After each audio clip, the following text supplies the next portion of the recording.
Kipindi hiki hapa sio kipindi cha content, kwamba tufiche hapa content, njooni mdownload kwenye app mlipie. No.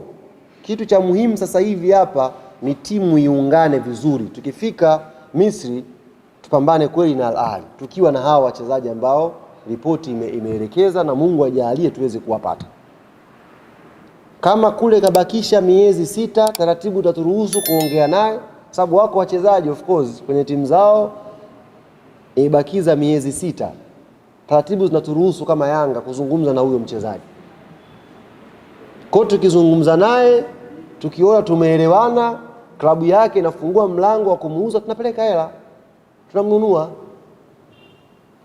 Kwa hiyo dirisha hili uongozi uko bize kweli kweli. Mnaweza msimuone engineer sura yake mahala popote, mnaweza msimuone Arafat mahala popote, ila jueni wako bize kweli kweli kwenye dirisha hili la usajili. Karata ambayo tuicheze hapa ni karata ambayo tunaamini kwa uwezo wake Mwenyezi Mungu itakuwa karata dume ya kutugea mafanikio msimu huu.